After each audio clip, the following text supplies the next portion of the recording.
السلام علیکم ورحمۃ اللہ تعالی وبرکاتہ۔ نحمده ونصلي ونسلم على رسوله الكريم اما بعد فاعوذ بالله من الشيطان الرجيم بسم الله الرحمن الرحيم ان الله وملائكته يصلون على النبي يا ايها الذين امنوا صلوا عليه وسلموا تسليما اللهم صل على سيدنا ومولانا محمد معدن الجود والكرم وآلہ الکرام وابنہ الکریم وبارک وسلم صلاۃ وسلاما علیک یا رسول اللہ صلی اللہ تعالی علیہ وسلم۔ زکوٰۃ کا بیان جاری و ساری ہے، اس میں زکوٰۃ کے واجب ہونے کے شرائط بیان کیے جا رہے ہیں۔ اس میں نصاب کا مطلب بیان کیا گیا کہ نصاب کسے کہتے ہیں، پھر مال نامی یعنی بڑھنے والا مال، تو وہ تین قسم کے مال ہیں۔ ایک تجارت کا مال جس کی خرید و فروخت کی جاتی ہے، اور جانور، وہ جانور جو سال کے اکثر حصے میں چرائی پر رہتے ہوں، یعنی خرید کر چارہ نہ کھلایا جاتا ہو بلکہ جنگل وغیرہ میں ان کو چھوڑ دیا جاتا ہو، تو وہ جانور ایسے ہیں جن میں زکوٰۃ واجب ہوتی ہے۔ اور تیسرا جو مال ہے وہ ہے سونا چاندی، روپیہ پیسہ بھی اسی میں آتا ہے۔ یہ سونا چاندی بظاہر بڑھتا نہیں، جانور تو بڑھتے ہوئے نظر آتے ہیں ہمیں، تجارت کا مال بھی کیونکہ اس کی خرید و فروخت ہوتی ہے تو بڑھتا ہوا نظر آتا ہے، لیکن سونا چاندی اگر رکھا ہوا ہے تو بڑھے گا نہیں، اتنا کہ اتنا ہی رہتا ہے، لیکن اس کو پیدائشی مال نامی کہا جاتا ہے، خلقی مال نامی، یعنی اگرچہ یہ بڑھتا نہیں ہے لیکن اس کو مال نامی کہا گیا۔ رسول اللہ صلی اللہ علیہ وسلم نے بھی اس کو مال نامی میں شمار کیا، تو یہ مال نامی ہے۔ دوسری وجہ یہ ہے کہ اگر اس کو بھی ہم لگا دیتے ہیں، اس کے ذریعے بھی اگر خرید و فروخت کرتے ہیں تو پھر اس سے بھی اضافہ ہوگا۔ بہرحال اگر اضافہ نہیں بھی ہوتا ہے یا بعض اوقات اس کی قیمت اگر کم بھی ہو جاتی ہے، سونا چاندی کی قیمت ہمیشہ اکثر و بیشتر تو بڑھتی رہتی ہے، لیکن اگر کم بھی ہو جاتی ہے تو اس کا یہ مطلب نہیں ہے کہ یہ پھر مال نامی میں نہیں رہیں گے، بلکہ یہ ہمیشہ مال نامی ہی میں رہیں گے۔ اب سال کب مکمل ہوگا، سال کہاں سے شروع ہوگا، اس کا بھی بیان ہوا، یعنی جب سے آدمی مالک نصاب ہو جاتا ہے اسی وقت سے اس کا سال، بلکہ اسی گھنٹے سے، اسی منٹ سے اس کا سال شروع ہوتا ہے، اور دوسرے سال، آئندہ سال جب وہ تاریخ آئے گی اسی مہینے کی، بلکہ وہی منٹ اور وہی گھنٹہ جب آئے گا تو اس وقت اس کا سال مکمل ہوگا اور اس پر زکوٰۃ ادا کرنا واجب ہوگا، جب سارے شرائط اس وقت پائے جاتے ہوں گے۔ اور یہ سال جو مکمل ہوتا ہے تو یہ سال میں کون سے مہینوں کا اعتبار ہوگا وہ بھی بتایا گیا۔ قمری مہینوں کا یعنی چاند کے مہینے کا اعتبار ہوگا، اسلامی مہینے کا اعتبار ہوگا، انگریزی مہینے یا شمسی مہینے کا اعتبار کرنا حرام ہے۔ احکام شریعہ کے اندر، شریعت کے جو حکام یا مسائل کہہ لیجئے، شریعت کے جو مسائل ہیں ان میں جہاں کہیں بھی مہینے اور تاریخ کی بات آئے گی تو وہاں پر اسلامی تاریخ اور چاند کی تاریخ ہی مراد ہے۔ اب یہ جو سال کے بارے میں بتایا گیا کہ سال پورا ہو جائے، یعنی جب سے آدمی مالک نصاب ہوا ہے اس وقت سے لے کر سال مکمل ہو جائے، سال مکمل ہونے پر بھی وہ مالک نصاب ہے تو اس پر زکوٰۃ واجب ہوگی، جبکہ دیگر شرائط بھی پائے جا رہے ہیں۔ تو اس کے اوپر ایک سوال ہوتا ہے، وہ بیان کرتے ہیں کہ اگر دوران سال نصاب میں کمی ہو جائے تو، یعنی سال کے شروع میں تو وہ مالک نصاب ہے، جیسے ابھی سفر کا مہینہ چل رہا ہے اور آج سفر کی 7 تاریخ ہے، تو آج کوئی مالک نصاب ہوا تو آج سے اس کا سال شروع ہو گیا، تو جب اس کا سال شروع ہو رہا ہے سفر کے مہینے میں تب وہ مالک نصاب ہے، اور جب اس کا سال ختم ہوگا آئندہ سال جب سفر کے مہینے کی 7 تاریخ آئے گی اس وقت بھی وہ مالک نصاب ہے تو زکوٰۃ واجب ہوگی۔ لیکن سوال یہ پیدا ہوتا ہے کہ اگر درمیان میں نصاب کم ہو گیا، سفر کے مہینے میں اس کا سال شروع ہو رہا ہے اور سفر کے مہینے میں ختم ہو رہا ہے، لیکن درمیان میں نصاب نہیں ہے، شروع میں نصاب ہے، آخر میں نصاب ہے، لیکن درمیان میں نصاب ختم ہو گیا۔ جیسے مثال کے طور پر سفر کا مہینہ جب شروع ہوا تو اس کے پاس 50,000 روپے تھے، اور درمیان میں مثال کے طور پر عید میلاد کا مہینہ آیا یا 11ویں شریف کا مہینہ آیا، اس میں نصاب ختم ہو گیا، یعنی 50,000 سے بھی نیچے آ گئے، بلکہ 20,000 ہی رہ گئے اس کے پاس، مثال کے طور پر 20,000 کا نصاب نہیں بنتا۔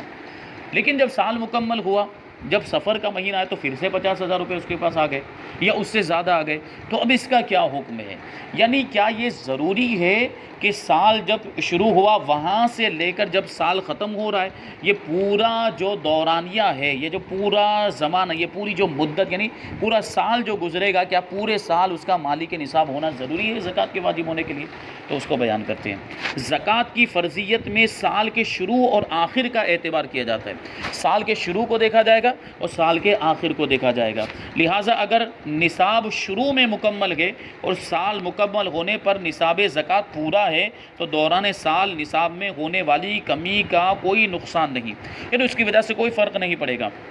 موجودہ مال کی زکوٰۃ دی جائے گی۔ بات سمجھ میں آ گئی کہ سال کے شروع میں مالک نصاب ہے، سال کے آخر میں مالک نصاب ہے، تو سال کے آخر میں جتنا بھی مال موجود ہے اس کی زکوٰۃ اسے نکالنی پڑے گی، اگرچہ درمیان میں وہ نصاب کم ہو گیا ہو، اگرچہ 20,000 روپے رہ گئے، اگرچہ 5,000 ہی روپے کیوں نہ رہ گئے ہو، اور سال مکمل ہونے پر اگر وہ مالک نصاب ہے تو اس کو زکوٰۃ دینی پڑے گی۔ سال کے درمیان میں نصاب کے کم ہو جانے سے کوئی فرق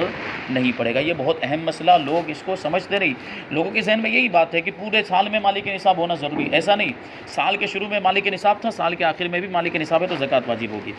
ہاں ایک اور اس کی صورت نکلتی ہے، ہاں اگر دوران سال نصاب ہلاک ہو جائے کہ اس کا کوئی بھی حصہ نہ بچے تو شمار سال جاتا رہا۔ ہلاک ہو جانے کا مطلب کیا ہے کہ کسی آفت سماوی کی وجہ سے، اس کے عمل سے نہیں، کسی آفت سماوی کی وجہ سے، یا کوئی ایسی چیز ہے جس میں اس کے عمل کا دخل نہیں، جیسے چوری ہو گیا، یا جو ہے کہ کوئی آفت آ گئی، طوفان آ گیا، سیلاب آ گیا، اس میں مال بہہ کر چلا گیا، یا ڈاکوؤں نے لوٹ لیا، تو اب ایسی صورت کے اندر پورا مال اس کا ختم ہو گیا اور اس میں اس کے عمل کا کوئی دخل نہیں۔ اگر نصاب کے ہلاک ہونے میں اس کے عمل کا کوئی دخل تھا تو ایسی صورت میں زکوٰۃ ساقط نہیں ہوتی ہے، جب سال کے مکمل ہونے پر اگر وہ نصاب پایا جاتا ہے، یعنی اس کے عمل کے بغیر اگر وہ نصاب ہلاک ہو گیا، یعنی پورا مال ہی ہلاک ہو گیا، جیسے چوری ہو گیا، ڈاکہ زنی ہو گئی، اس میں ڈاکوؤں نے لوٹ لیا، یا سیلاب آ گیا اس میں بہہ کر چلا گیا، طوفان میں وہ ختم ہو گیا، یا آگ لگ گئی اور آگ لگنے کی وجہ سے پورا مال جو ہے کہ جل کر خاک ہو گیا، راکھ ہو گیا، تو ایسی صورت میں اب زکوٰۃ کا سال وہاں سے ختم ہو جائے گا، زکوٰۃ ساقط ہو جائے گی، یعنی اب اس کے بعد دیکھا جائے گا۔ اب یہ مال ہلاک ہو گیا، مثال کے طور پر محرم کے مہینے میں مال ہلاک ہو گیا، تو اب یہ یہاں اس کا جو ہے کہ اب سال کا اعتبار یہ ختم ہو گیا، اب آگے جب بھی وہ مالک نصاب بنے گا، جیسے مثال کے طور پر سفر کے مہینے میں نہیں بنا، عید میلاد کے مہینے میں پھر سے مالک نصاب بن گیا، تو اب اس کا نیا سال یہاں سے شروع ہوگا۔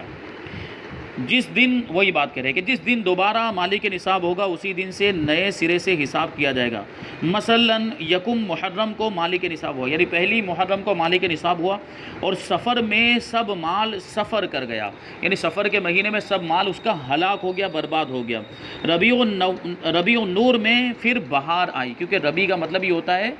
بہار۔ اب یہ بھی دیکھیے، یہ فتاوی رضویہ شریف کی عبارت ہے، فتاوی رضویہ سے لی گئی، اعلیٰ حضرت رضی اللہ تعالیٰ عنہ کے جملے بھی کیسے ہیں کہ معنوی اعتبار سے بھی ایک دوسرے سے جملوں کا اور الفاظ کا ربط ہوتا ہے۔ سفر میں مال سفر کیا، دونوں کے دیکھیے سجا کی رعایت ہے، سفر میں مال سفر کر گیا، حالانکہ اس میں صاد ہے اور اس میں سین ہے، لیکن دونوں کا وزن ملتا جلتا ہے، یہ رعایت سجا بولتے ہیں اس کو۔ تو سفر میں مال سفر کر گیا، پھر کہتے ہیں ربیع النور میں پھر بہار آئی، تو یہاں اس کے معنی کا اعتبار کیا کہ ربیع النور، ربیع کا مطلب ہوتا ہے بہار، موسم بہار، اور اسی کے تعلق سے نسبت دیتے ہوئے کہہ رہے ہیں کہ بہار آئی نہیں، پھر سے اس کے پاس نصاب کے برابر مال آ گیا، تو اسی مہینے سے سال کا آغاز ہوگا، یعنی وہاں سے پھر سے اس کا سال شروع ہو جائے گا، پھر سے نیا سال شروع ہوگا جب سے وہ مالک نصاب ہوا ہے۔ اب ایک اور اہم سوال، جو اوپر والا سوال تھا وہ یہ تھا کہ درمیانے سال میں نصاب کم ہو گیا، لیکن اگر درمیانے سال میں نصاب بڑھ گیا، مثال کے طور پر شروع جب سال ہوا تھا، سفر کے مہینے میں اس کا سال شروع ہوا تھا تو 50,000 روپے تھے، اور جب ختم ہو رہا ہے تب بھی 50,000 روپے، لیکن درمیان میں 1,00,000 روپے آ گئے مثال کے طور پر،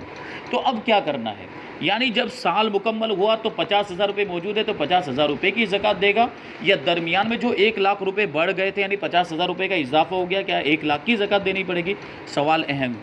اس کا جواب، جو شخص مالک نصاب ہے اگر درمیانے سال میں کچھ اور مال اسی جنس کا حاصل ہوا، اسی جنس کا مطلب جیسے روپے پیسے ہے تو روپے پیسے حاصل ہوا، سونا چاندی ہے تو سونا چاندی حاصل ہوا ہے، یا تجارت کا مال ہے تو تجارت کا مال حاصل ہوا، بلکہ ان سارے اموال کو تو ایک ہی جنس کا مانا جاتا ہے۔ جیسے اگر وہ جانور تھے تو جانور حاصل ہو گئے اس کو، سونا چاندی روپیہ پیسہ تو ایک ہی مانا جاتا ہے، یعنی سونا چاندی روپیہ پیسہ بھی آیا تو اس کو ایک ہی جنس کا مال مانیں گے، تو اسی جنس کا مال حاصل ہوا تو اس نئے مال کا جدا سال نہیں، ٹھیک ہے، پہلے سے مالک نصاب، سفر کے مہینے سے مالک نصاب ہے، اب درمیانے سال میں جیسے مثال کے طور پر رجب کے مہینے میں اس کے پاس اور مال آیا، ٹھیک ہے، پہلے 50,000 روپے تھے، 50,000 روپے اور ایکسٹرا ہے، اب یہ اسی جنس کا مال ہے، یعنی روپیے پیسے ہے، وہ بھی روپیے پیسے، یہ بھی روپیے پیسے ہے، تو اب اس 50,000 روپے پر الگ سے سال گزارنا ضروری نہیں ہے، بلکہ اسی میں وہ شامل ہو جائیں گے۔ پہلے سے مالی کے نصاب ہے تو اسی نصاب کے اندر یہ شامل. اسی طرح سونا چاندی بھی آ گیا, پہلے سے وہ سونا چاندی ہے یا روپے پیسے ہے, اس کی وجہ سے مالی کے نصاب. اب درمیان میں سونا چاندی لے لیا یا سونا چاندی کہیں سے آ گیا, کسی نے دیا, تو اب ایسی صورت میں اس کے لیے الگ سے سال گزارنا ضروری نہیں, بلکہ اسی سال کے اندر اس کا بھی شمار ہو جائے گا. وہ سال جب مکمل ہوگا تو اس وقت جو بھی موجود ہوگا مال اس کے پاس, سونا چاندی روپیہ پیسہ, اس کی زکوٰۃ اسے دینی پڑے گی. تو اس کا الگ سے جدا سال نہیں, بلکہ پہلے مال کا ختم سال اس کے لیے بھی سال تمام ہے. یعنی پہلا مال جو 50,000 روپے تھا, اس کا سال جب مکمل ہوگا تو درمیان میں جو مال جس کا اضافہ ہوا اس کا بھی وہی سال مانا جائے گا. یعنی وہ سال جب مکمل ہوگا تو اس کی بھی زکوٰۃ ہمیں دینی پڑے گی, اگرچہ سال تمام سے ایک ہی منٹ پہلے حاصل ہوا ہو.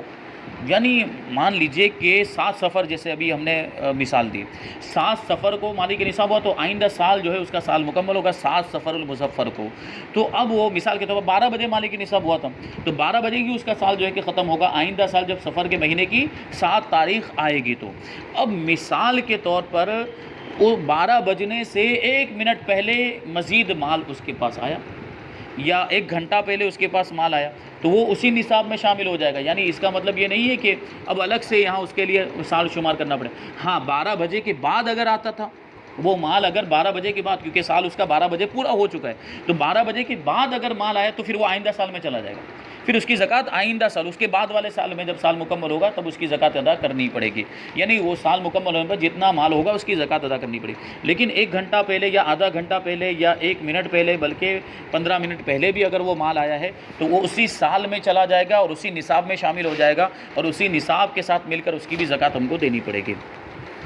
ٹھیک ہے, تو اگرچہ سال تمام سے 1 ہی منٹ پہلے حاصل کیا ہو, خواہ وہ مال اس کے پہلے مال سے حاصل ہوا یا میراث و ہیبہ یا اور کسی ذریعے سے حاصل ہو, کسی جائز ذریعے سے حاصل ہوا ہو. ٹھیک ہے, اسی جو پہلے والا مال تھا اسی کے ذریعے سے حاصل ہوا, یعنی اسی مال کو تجارت میں لگا دیا اور اس کے ذریعے سے مال حاصل ہو گیا, یا میراث کے ذریعے مال حاصل ہوا, جیسے والد خدا نخواستہ کسی کے والد صاحب کا انتقال ہو گیا, انہوں نے مال چھوڑا, تو وہ مال وارثوں کو ملتا ہے. ظاہر سی بات ہے وارثوں میں تقسیم, بیٹوں میں اور جو بھی اس کے وارثین ہوتے ہیں ان میں تقسیم ہوتا ہے. تو یہ مال مل گیا, یعنی سال مکمل ہونے سے پہلے یہ مال ہم کو مل گیا, تو پہلے سے تو مال تھا, یہ دوسرا مال آ گیا, تو یہ اسی نصاب میں شامل ہو جائے گا. یا ہبہ کیا, کسی نے ہبہ کیا مطلب گفٹ کیا, کسی نے تحفہ دیا ہم کو مال. ٹھیک ہے, جیسے 50,000 روپے پہلے سے تھے, 50,000 روپے کسی نے ہم کو تحفہ دے دیے. ایسا ہوتا نہیں ہے عام طور پر, 50,000 روپے جلدی سے کوئی دینے کو تیار نہیں ہوتا, لیکن مان لیجئے کسی نے دیے خوش ہو کر, چلیے اس کو کوئی بات پسند آ گئی, یا کوئی ایسی چیز ہے کہ, یا علماء سے جیسے بعض اوقات ہوتا ہے کہ علماء کی خدمات کو دیکھ کر لوگ ان کی بارگاہ میں ہدیے تحفے پیش کرتے ہیں. اتنے بڑے بڑے ہدیے نہیں پیش کرتے, لیکن مان لیجئے کسی نے دیے تو وہ اسی مال میں شامل ہو جائے گا. یا کسی اور جائز طریقے سے, جائز ذریعے سے حاصل کیا ہو, کیونکہ جو ناجائز مال ہوتا ہے, جو حرام مال ہوتا ہے اس میں زکوٰۃ نہیں ہے, حرام مال کے اندر زکوٰۃ نہیں ہوتی. تو اب یہ جو 2 نمبر کے کاروبار کرتے ہیں, یا جو حرام کمائی, جن کی سود کی کمائی ہوتی ہے, یا جو بھی حرام ذریعے سے مال حاصل ہوتا ہے اس کے اندر زکوٰۃ نہیں ہے, کیونکہ وہ اس کا مال ہے ہی نہیں. حرام مال کا آدمی مالک ہی نہیں ہوتا ہے. حرام مال مال مغصوب کی طرح ہے. اعلیٰ حضرت رضی اللہ تعالیٰ نے لکھا ہے کہ غصب کیے ہوئے مال کی طرح. غصب کیا ہوا مال مطلب کیا, کسی کا مال ناحق چھین لیا, تو کیا آدمی اس کا مالک ہوتا ہے؟ نہیں ہوتا, بلکہ اس پر لازم ہوتا ہے کہ جس کا چھینا اس کو واپس کرے. تو حرام مال کا بھی یہی حکم ہے. تو جس طرح چھینے ہوئے مال کے اندر زکوٰۃ نہیں ہے, اسی طرح حرام مال کے اندر بھی زکوٰۃ نہیں.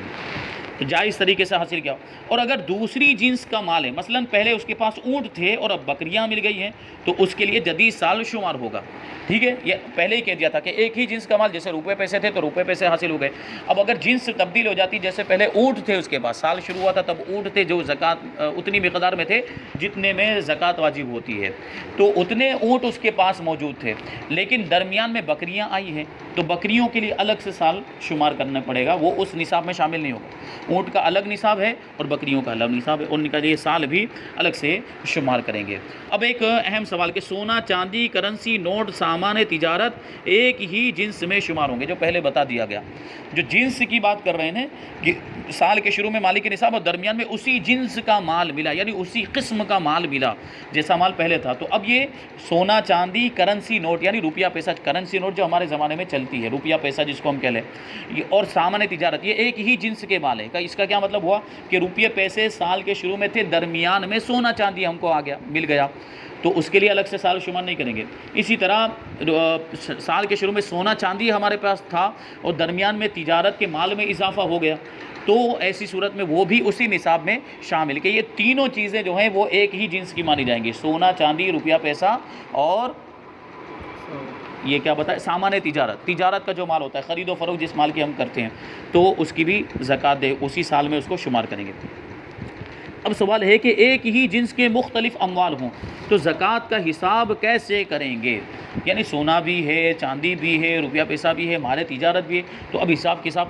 کتاب کیسے کیا جائے گا، کس کا اعتبار کیا جائے گا، کیسے شمار کریں گے؟ تو اگر مختلف مال ہوں اور کوئی بھی نصاب کو نہ پہنچتا ہو، جیسے سونا ہے تو سونا 7.5 تولہ سے کم ہے، اور چاندی ہے تو 52.5 تولہ سے کم ہے، یعنی نصاب کے برابر نہیں ہے،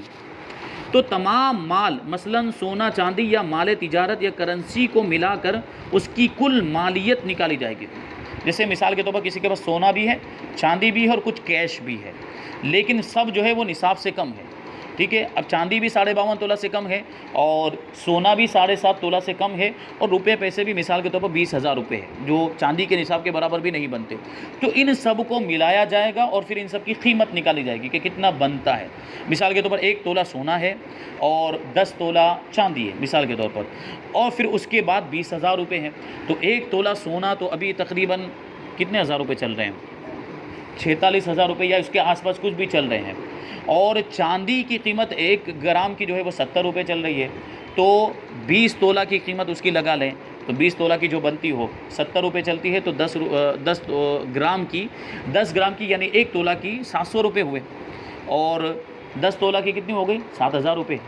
7,000 روپے ہوئے نا، تو یہ 7,000 روپے ہو گئے، وہ ہو گئے 46,000 روپے، اردو میں 46,000 روپے، وہ 46,000 روپے ہوئے، اور یہ 7,000 روپے 46 میں 7 ملا تو کتنے ہوئے 53,000 روپے ہو گئے، اور 20,000 روپے الگ سے اس کے پاس کیش تھا، روپے پیسے الگ سے کیش میں وہ نقد موجود تھے اس کے پاس، تو اب 53,000 کے اندر وہ 20,000 روپے ملا تو کتنے ہو گئے 73,000 روپے، 73,000 روپے یہ ہو گئے اس کے پاس۔ اور اب یہ دیکھنا یہ سب کو ملا کر اس کی مالیت نکلی، اور اس کی زکوٰۃ کا حساب اس نصاب سے لگایا جائے گا جس میں فقراء کا زیادہ فائدہ ہو، ٹھیک ہے۔ اب 2 نصاب بتا دیے گئے ہیں، ایک چاندی کا نصاب بتایا ہے اور ایک سونے کا نصاب بتایا ہے، تو اب یہ پوری مالیت 73,000 روپے کی ہماری بنی برابر، یا مان لیجیے 75,000 راؤنڈ فگر، 75,000 روپے ہم مان لیتے ہیں کہ پوری مالیت اس کی اور پوری قیمت اس کی بنی ہے۔ اب اس میں دیکھا جائے گا کہ اگر ہم کس نصاب کا اعتبار کرتے ہیں جس میں فقیروں کا زیادہ فائدہ ہے، ٹھیک ہے، یعنی محتاجوں کا جن کو ہمیں مال دینا ہے، ظاہر سی بات ہے انہیں کو دینا ہے شرعی اعتبار سے جو فقراء کہلاتے ہیں، تو اب ظاہر سی بات ہے سونے کا اعتبار کریں گے، 7.5 تولہ سونے کا اعتبار کریں تو 46,000 روپے کا تقریباً 1 تولہ ہے، تو وہ 7.5 تولہ کی تو کتنی قیمت جائے گی، لاکھوں میں جائے گی، یہ اس میں اس نصاب تک تو یہ پہنچے گا ہی نہیں، 73,000 روپے یا 75,000 روپے سونے کے نصاب تک نہیں پہنچے گا، لیکن چاندی کے نصاب کا اگر اعتبار کریں تو وہ 45,000 اور 46,000 کے اندر اس کا نصاب ہو جاتا ہے، تو یہ تو اس نصاب سے بڑھ کر ہو گیا، یعنی چاندی کے نصاب سے بڑھ کر ہو گیا، تو ہم چاندی کے نصاب کا اعتبار کرتے ہیں تو آدمی مالی کے نصاب ہو جا رہا ہے، اور سونے کے نصاب کا اعتبار کر رہے ہیں تو آدمی مالی کے نصاب نہیں ہو رہا ہے، تو کس کا اعتبار کریں گے چاندی کے نصاب کا، کیونکہ اس میں فقیروں کا فائدہ ہے کہ مالی کے نصاب ہو جائے گا اور پھر زکوٰۃ ادا کرے گا تو فقیروں کو ملے گی وہ، تو اس میں فقیروں کا زیادہ فائدہ ہے، وہی کہہ رہے ہیں مثلا اگر تمام مال کو چاندی شمار کر کے زکوٰۃ نکالنے میں زکوٰۃ زیادہ بنتی ہے تو یہی کیا جائے، یعنی چاندی کے نصاب ہی کو شمار کریں گے، اور اگر سونا شمار کرنے میں زکوٰۃ زیادہ بنتی ہے تو اسی طرح کیا جائے،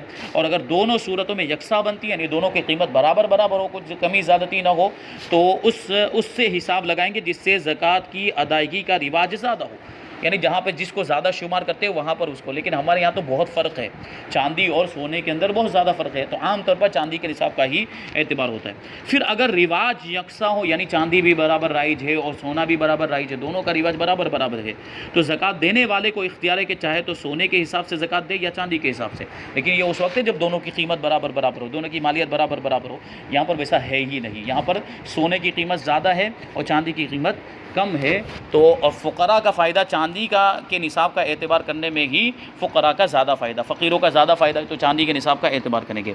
اب وہ نیچے وہی چیز واپس آ رہی کہ اموال زکوٰۃ کون سے ہیں، یعنی وہ مال جن کے اندر زکوٰۃ واجب ہوتی ہے وہ کون سے ہیں، تو وہ 3 قسم کے مال ہیں، کیونکہ مال نامی ہونے کی شرط ہے، تو جو مال نامی ہوگا اسی پر زکوٰۃ واجب ہوگی، تو وہ مال نامی 3 ہیں جو پہلے بھی بیان ہو چکے ہیں۔ وہ کہتے ہیں کہ سونا چاندی سب سے پہلا جو مال ہے جس پر زکوٰۃ واجب ہوتی ہے وہ ہے سونا چاندی اور کرنسی نوٹ نوٹ بھی انہی کے حکم میں ہے، یعنی سونا چاندی کے حکم میں کرنسی نوٹ بھی آ گئے، روپے پیسے اور سکے بھی اسی میں آ گئے۔ مان لو کہ اگر کسی کے پاس اتنے زیادہ سکے جمع ہو گئے جو نصاب کے برابر پہنچ جا رہے ہیں تو اس میں بھی زکوٰۃ ہوگی۔ کرنسی نوٹ کہہ رہے ہیں تو اس کا مطلب یہ نہیں کہ صرف نوٹ ہی سونا چاندی کے حکم میں، بلکہ سکے بھی سونا چاندی کے حکم میں ہوں گے۔ دوسرے نمبر پر ہے مال تجارت، وہ سامان جس کی خرید و فروخت کرتے ہیں، ٹھیک ہے، وہ جو بھی چیز ہے، جو بھی جائز چیز ہے، جائز چیز کی خرید و فروخت ہم کرتے ہیں تو وہ مال تجارت کہلائے گا، اور وہ اگر نصاب کے برابر ہے یا دوسرے مال کے ساتھ، اس کے جنس کے دوسرے مال کے ساتھ مل کر وہ نصاب کے برابر ہو جاتا ہے تو اس پر بھی زکوٰۃ ہوگی۔ اور تیسرے نمبر پر جو مال ہے وہ سائمہ جانور، یعنی چرائی پر چھوڑے ہوئے جانور، اور چرائی پر چھوڑے ہوئے جانور کا مطلب کیا ہوتا ہے کہ جو سال کے اکثر حصے میں چرائی پر رہتا ہو اور اس کو چارہ خرید کر نہ کھلایا جاتا ہو، یعنی فری کا چارہ، اس کو مفت کا چارہ اس کو کھلایا جاتا ہے۔ جیسے گاؤں دیہات کے اندر یہ ہوتا ہے، شہروں میں یہ چیز عام طور پر نہیں ہوتی، بہت سارے جانور لوگوں کے پاس ہوتے ہیں، جیسے بکرے بہت سارے ہیں، یا اونٹ کسی کے پاس زیادہ ہے، جیسے ملک عرب کے اندر اونٹوں کو پالنے کا رواج، یا ہمارے ملک کے اعتبار سے دیکھیں تو گائیں پالتے ہیں لوگ، تو گائیں بہت زیادہ پالی ہوئی ہے، یا بھینسیں پالی ہوئی ہیں۔ اب ان کا معاملہ یہ ہوتا ہے کہ وہ جنگل میں چھوڑ دیتے ہیں یا کھیتوں میں چھوڑ دیتے ہیں، اور وہ گھاس چر رہے ہیں یا جنگل کے اندر پتے وغیرہ کھا لیتے ہیں، ان کو خرید کر نہیں کھلایا جاتا۔ تو ایسے جو جانور ہوں گے اور ان کی مقدار اگر زکوٰۃ کے برابر پہنچ جاتی ہے، اس کا بیان آگے آئے گا کہ جانوروں میں کب زکوٰۃ، یعنی کون سا جانور کتنی تعداد میں ہونا چاہیے تو اس میں زکوٰۃ واجب ہوتی ہے، اور زکوٰۃ واجب ہوگی تو کتنی زکوٰۃ واجب ہوگی، اونٹ میں کیا نکالنا پڑے گا، بکریوں میں کیا نکالنا پڑے گا، اور گائے میں کیا نکالنا پڑے گا، ان سب کا بیان انشاءاللہ تبارک و تعالیٰ آگے آئے گا۔ ابھی اور بہت سے مسائل اس میں باقی ہیں، انشاءاللہ تبارک و تعالیٰ آگے بیان کیے جائیں گے۔ اللہ تبارک و تعالیٰ جو کچھ بھی بیان ہو اس پر ہم سب کو عمل کرنے کی توفیق عطا فرمائے۔ وما علینا الا البلاغ۔ السلام علیکم۔